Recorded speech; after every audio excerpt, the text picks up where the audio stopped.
Hey Earthers! Welcome back to iWizard. Nikki here, and I am 2/3 of the way through the Expanse series. That means I have 3 more novels and 3 more novellas left to review here. So thanks for sticking with me on my journey, and join me around the blue light today, readers, for my review of Babylon's Ashes by James S.A. Corey.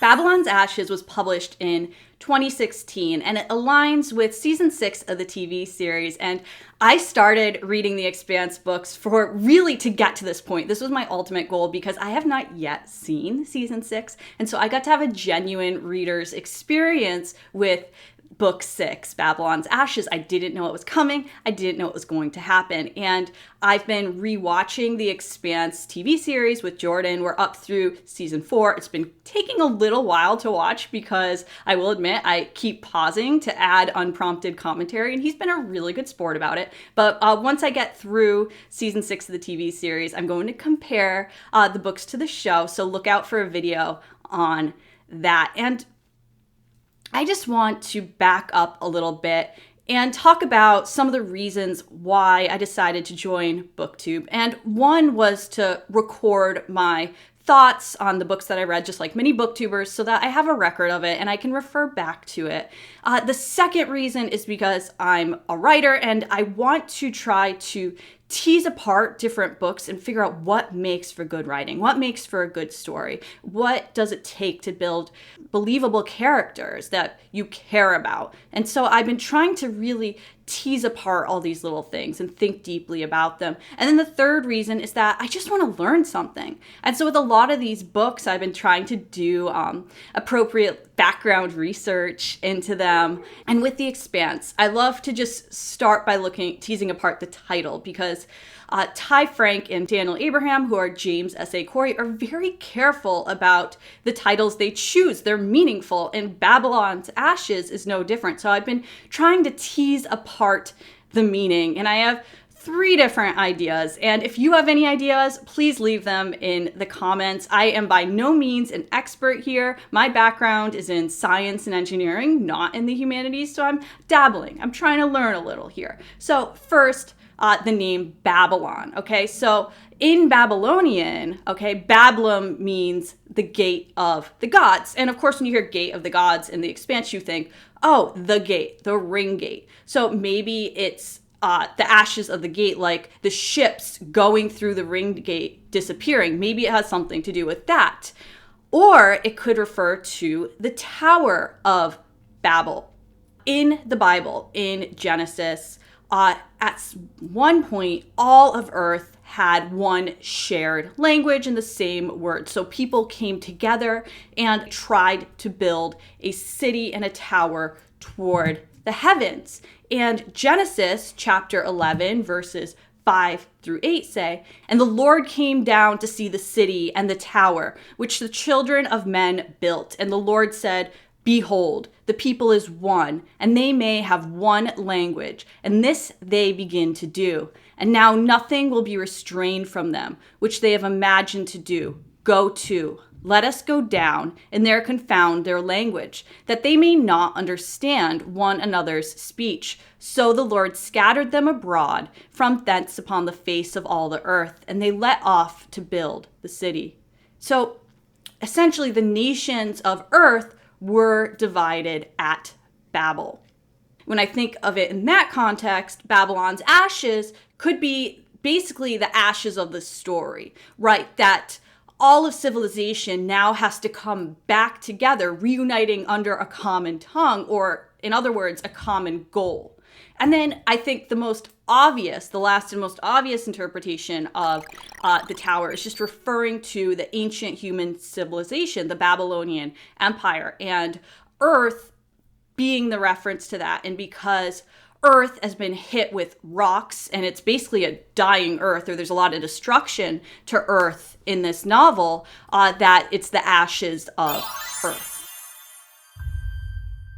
The belt had meant the Outer Planets Alliance, and the word that redefined the Belters was alliance. Not republic, not unity, not government, not nation.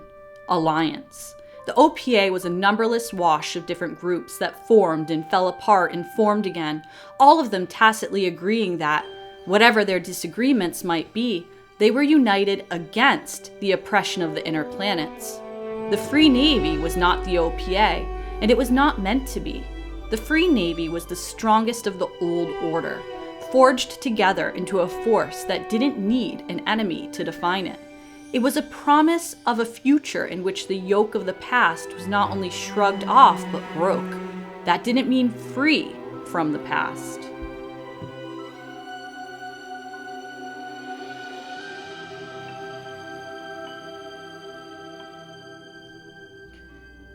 One century earlier, Earth and Mars rewrote the tariff regulations on raw ore from the belt. Earth and Mars had walked in each other's footsteps.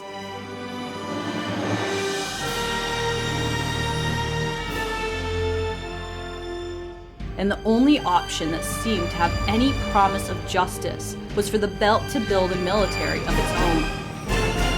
It was never official. The Outer Planets Alliance survived since then by being diffuse and deniable. But the beginnings were there. Choose a faction, find a place in the chain of command, build the thin but resilient structure that would have muscle one day, that would eventually become the answer to the inner planets projecting their power out to where the sun was hardly more than the brightest star. Led by Naomi's ex, Marco Inaris, and armed by Martian renegade Admiral Duarte, the Free Navy has launched camouflage rocks at Earth, crippling the UN. The Free Navy continues to pirate ships and supplies from the colony ships heading for the more than 1,300 new worlds beyond the ring gates, with a plan to take from the rich inners and give to the poor of the belt until things were even, until they reached the utopia of the void. Is this utopia possible, or will all suffer in the end? If it came to it, will Earth, Mars, and the disparate OPA factions be able to unite to prevent the collapse of human civilization?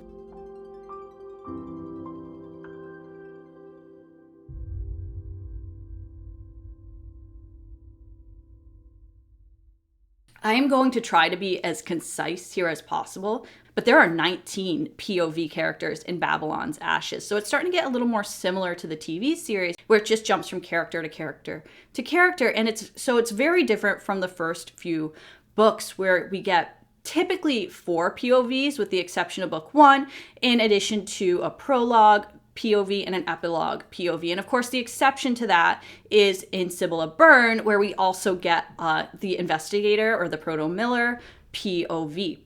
Okay, so with that said, the POVs are not by any means split evenly. There are some POV characters who have more pages or are more major characters than others. So as usual, we have James Holden, and he has 10 chapters devoted to him. Mikio Pa is the other major character who also has 10 chapters, okay, followed by Philip, who has 7 chapters, and Naomi has 4 chapters. Otherwise, they only have a couple or 1 chapter each character. So the way that I have this grid set up, we're moving from the top left horizontally toward the right, with characters who have the most pages devoted to them down to the least.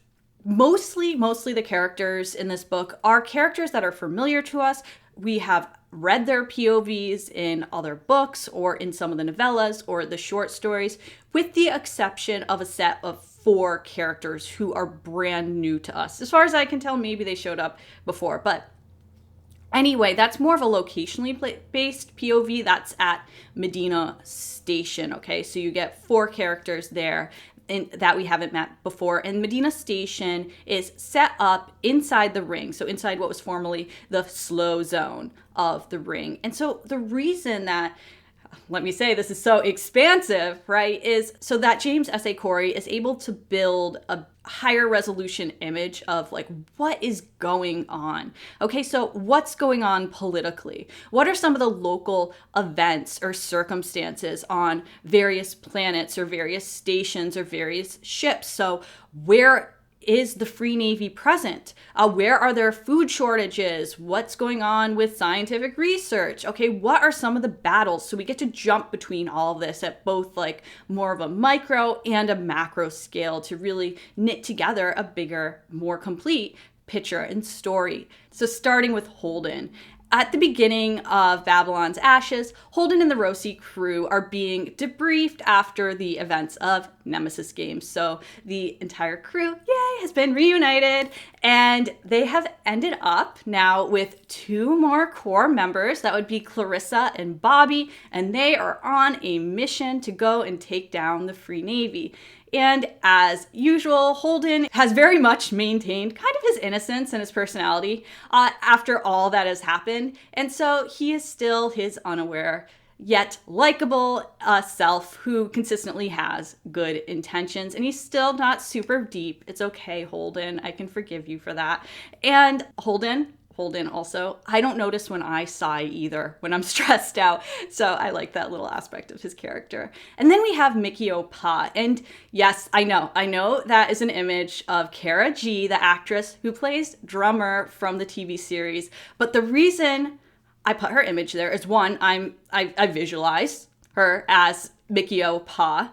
The Mikio Pa storyline is really the Drummer storyline, with some exceptions throughout the TV series, especially in seasons 3 through 5. And I don't know what happens yet in season 6. I'm just gonna assume that pattern continues. And so Drummer is my favorite Expanse TV character. And so definitely it still holds true with this book. Mikio Pa was my favorite POV to read. I also really enjoyed the Avasarala POV, and she only had a few chapters, and Amos only had 1 chapter, but I don't know. I loved learning Amos's backstory in The Churn, and his personality is so foreign to me that I find it really fun to read his parts.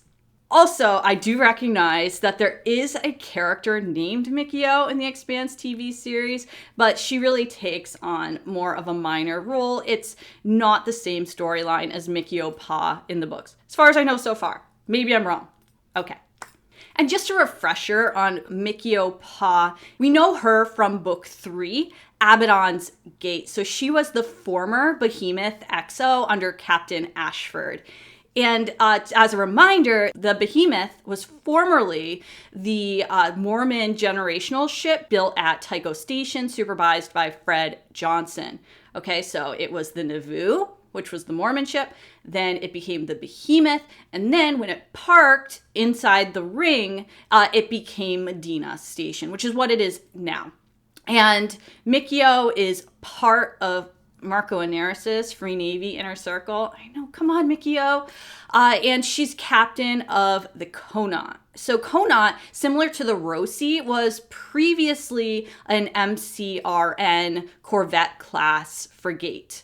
And so it's equipped in very similar fashion, with the exception of the railgun, which, the Roci added later on. And Mikio is also in a communal marriage now with several of her shipmates. Okay, so she'll be the character that I talk about the most. Everyone else I'm going to talk about really quickly. Okay, Philip Inaris. This is Marco and Naomi's son, and I want to hate him so much. He is such a little turd. He has done terrible, unforgivable things, and he was definitely raised by a toxic father. His mother was absent from his life, Naomi, because she couldn't stay with him. But he is still responsible for the death of at least half of Earth's population, which had been about 30 billion people. And yet, he's terrible. But somehow, James S.A. Corey get you to care whether or not he will be redeemed like his mother, Naomi, was, because we know she did some bad stuff as well. So somehow it's like not horrible to read his parts, even though I really dislike him. Okay. So then we get Naomi. And as usual, in contrast to Holden, Naomi is much more aware of her surroundings. She's much more perceptive than Holden is. And I do really enjoy her POV, her way of thinking and problem solving. She's the Rosie's engineer and, of course, Holden's girlfriend. Then we get Avasarala again, and we haven't had, we had an epilogue with Avasarala, but we haven't gotten her POV since book 2, which was Caliban's War. And Avasarala is still her charming, foul-mouthed self, and she is the most powerful person in the UN. She is now the Secretary General, and she is operating out of Luna. And something I learned that I hadn't realized before in this book is that the UN headquarters are actually at The Hague in the Netherlands. And the reason I bring that up is because as I'm reading and really paying attention closely to what I'm reading and picking stuff apart, I just finished Termination Shock. And so I learned a lot about The Hague and the Dutch monarchy in that book by Neil Stevenson. And so now I'm like, everything's kind of popping back up. And I'm like, oh, the UN headquarters are at The Hague. Anyway. And so then we have Prax, and Prax is back also from book 2, and he has been back at Ganymede for some time, and he's researching a new form of nutritional yeast that was reverse engineered from protomolecule data. So wonder what might happen with that. I don't know. Anyway, he's been doing that for a while now. Marco Inaris is, get a couple of his chapters. Remember, he's head of the Free Navy. He's the captain of the Pilla. He is Naomi's ex and Philip's father. And he is just absolutely narcissistic and delusional. And then we have the old OPA powerhouses. We have Anderson Dawes, who's the head of Ceres Station, and Fred Johnson, who's the head of Tycho Station. And in the short story, The Butcher of Anderson Station, that's the backstory of how Dawes recruited Fred for the OPA. So if you haven't read that, I strongly encourage you to before this book. I've updated you on Holden and Naomi, so let's just check in quickly with the rest of the Rosie crew. And so now we have Bobby has joined the crew, and Bobby is the ex-Martian Marine. We have the other Martian on board, Alex the pilot, who is from the Mariner Valley and has his cowboy drawl. Then we have Amos and Clarissa, who are both Earthers, and Amos is the mechanic. Clarissa has hopped on board basically as Amos's apprentice. Okay, so we have 2 more POVs left, and I lumped them together here. We have Nono and Anna, and you'll remember Anna from Abaddon's Gate. She was the Reverend Dr. Anushka Volovodov. So she has the epilogue. I'm not going to talk about the epilogue. You don't want to know that yet. But the prologue, we get her wife, Nono's POV. And we come in 3 months after the rocks hit Earth. So we just get to see how awful everything is there and just how desperate people are and what it's like to live there right now. And so we get to learn a little bit what's going on with Anna as well, and their daughter, Nami. And it begins in Abuja, Nigeria, is where we pick up at the start with Noah. Let's get into what I liked. And as always with The Expanse, I absolutely love the details and the insights. I love how characters think about how difficult it is to sleep or relax at less than 1G, especially those Earthers who are used to 1G, that's normal gravity on Earth. And also Bobby has this excellent insight, which is just so true, when she says that's what adventures are, shitty things that make for good stories later, which is absolutely the case. And just think about how many good stories you get out of some like absolutely miserable experiences, like camping during the first frost, or like I've run so many races where like there are parts of the race where I do absolutely hit like runner's nirvana, and it's like the most perfect experience ever, and it's beautiful and I feel light and everything is great. And then you hit the wall, and the wall is absolute torture. But when you finish, or when I finish and I think back on it, I'm like, oh, that was a great experience. I want to do it again. Whereas at the moment, it's like, never again. Anyway, I'll move on from this. Another thing I liked is the recognition that no recycling process is perfect and that everything degrades. And that's a quote from the book. And it just goes to show that, like, you can't just, like, keep sending a plastic through the recycler and, like, recycling it again and again and again. There's going to be losses, okay, each time. There's not an infinite number of times you can use a product. I also love that some of the colony ships were named after characters in Atlas Shrugged, right? We have the John Galt and the Dagny Taggart. And I really like the way the characters are written and that the POVs read differently. You can get the sense of the personalities of the different characters. And I think I connect most with the thought processes and perspectives of Naomi, Alex, and a little bit of Prax even. And it's just, I just mean like the way that they interpret the world, not necessarily what they're thinking about. And some characters in the book are more external while others are more internal. Like, I like to think I am very internal, but aesthetically, I notice a lot of things externally in that sense. And Naomi does as well. And I did feel for many of the characters in this book, and that says something for the writing. I shed both happy tears and sad tears while I was reading a few times, okay? There may be like 4 occasions. And my first set of happy tears was due to something nice that Avasarala did for Holden. I won't tell you what it is, but it happens right at the beginning of the book. So if you haven't read it yet, read it to find out what it is. But I was like, anyway. And also on the back of the Expanse books, if you have newer editions like I do, you'll see all the praise on the back. And it's kind of the same praise on each book, but the NPR review of The Expanse reads that this series is the science fictional equivalent of A Song of Ice and Fire. And when I saw that, when I read the first 5 books, I didn't really think that so much. Maybe almost in the 5th book, but this book here was the first time I thought, yeah, that's fair. I mean, the writing is certainly leaner than George R.R. Martin, but it's very broad in scope, and you get to dip into and out of these characters and far-reaching locations to really get a sense of what is going on. And the efficiency in the writing. The efficiency is absolutely commendable. Like, I have no idea how Ty Frank and Daniel Abraham do this.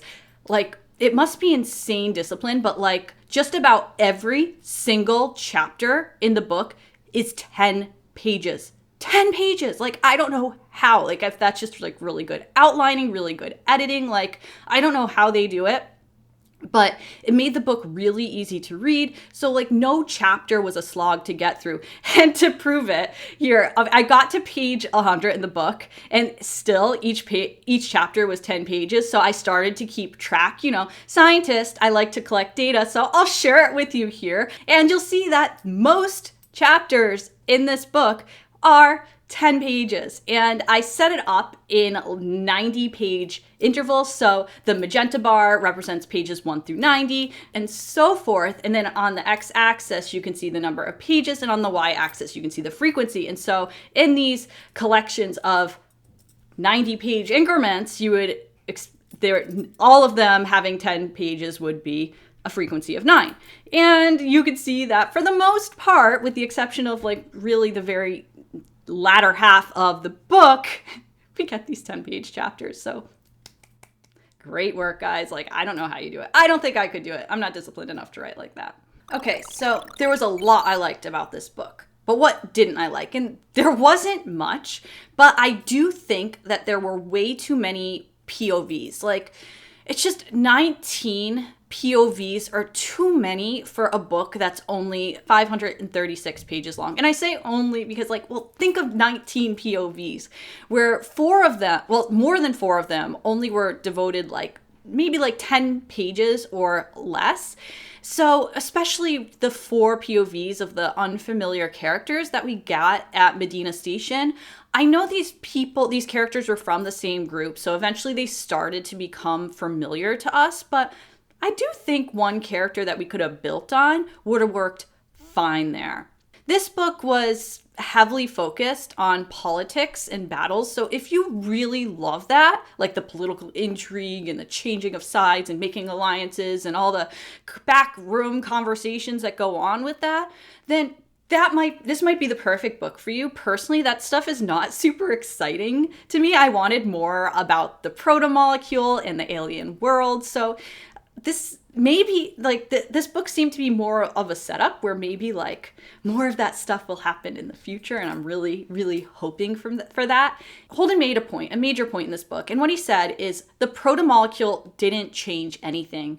Here we are, still doing the same things we did before. We've got a bigger battleground, some of the sides have shifted around, but it's all the crap we've been doing since the first guy sharpened a rock. And that's very much what I felt like reading this book. I felt like it was all kind of the same stuff that's been repeated throughout human history. And I know that's really the point. I just wanted some more like sci-fi strangeness. And yes, there are epic battle scenes, of course. So you do get that. As a scientist, I try not to focus over much on the science when I'm reading a book, because that just takes the fun right out of it. So I really try not to think about it too much. But this one mistake jumped out at me, and it was a physics mistake. And at some point, Bobby thinks that Fred must weigh over 200 kilograms under a certain multiple of G. So G, the acceleration due to gravity. So when you're thrusting and traveling, G increases. Gravity increases with thrust. That's thrust gravity. But I know it's confusing because in everyday language, we do call our mass weight, but it is really mass, okay? So when you get your weight at the doctor's office in kilograms, that's just the metric unit for mass. That is not actually your weight. Mass is the amount of matter. And so Fred is not going to just spontaneously double in size, okay? Weight is a force. So force is mass times acceleration. In this case, the acceleration is gravity, is G. So G is what's changing. G is what's increasing. So his weight would technically increase, but his mass has not changed. I know that seems really minor, but it's something that students have a lot of difficulty comprehending in introductory physics. And a lot of that difficulty, I think, is just due to our language and the way that we refer to weight, which is different than the force weight in physics. Okay, lastly. Okay, so this happens with some frequency in The Expanse. Every once in a while, characters would have a very similar thought. And in this book in particular, it was a thought that both Avasarala and Philip had. And it was thinking about something in space, something of pretty big size in space, like a ship. If you're thinking about how big space is, then something like that large body, like that very big ship, would be similar to nothing more than a thumbnail clipping in the ocean. And I definitely believe that Avasarala would have this thought. But I do not believe that Philip would have this thought. Avasarala is an earther. Philip has never set foot on Earth. He's never seen the ocean in person. I really generally like the simile that is used here. I think it's effective, but I don't think two characters need to have the same thought, and I just don't think it would be a natural comparison for Philip to make. What did I rate Babylon's Ashes, and how does it hold up to the other Expanse books? So for story, I rated it a 7.5 out of 10. So there was a lot of setup in this book, lots of complex puzzle pieces. You could think of even like chess pieces moving around the board in the setup for the battle scenes. And everything did come together in the end. And in part, it was satisfying. I did think so. But also, in part, there was some little bit that felt unsettling to me about the ending, or a little bit unsatisfying. And I know that something very big happened in this book and did come to a conclusion, but also at the same time, I feel like not much happened, and I really can't put a finger on what that is or why I have that feeling. And some character arcs in the book were just so good, like especially Mikio's. But while reading this, I unfortunately did not get that urge to stay up all night and try to find out what happened next. Like, yeah, I was curious. And so it's not to say that I wasn't invested in the book I did get into it, but it wasn't that, it's keep you up all night. Like, that happens to me quite a bit when I read books. And I don't know what it was that was missing here. So for characters, I rated them a 9 out of 10. And I just think there was too much, like the characters were well written and the major characters had depth to them. And I know that the minor characters served all their purposes, but there were just also too many disparate characters and jumping around. It was just too many for this length book. And I think they were used effectively. So it's a 9 out of 10. Like, it's still great. It's good. And I also like that we were able to check in with some more familiar characters because for the most part, we usually got brand new faces in each book with the exception of Nemesis games, which is one of the reasons that I loved Nemesis games so much. The prose, I rated a 9 out of 10. It was great. It was on par with Nemesis games, and there's not too much to say there. It was clear. It was efficient.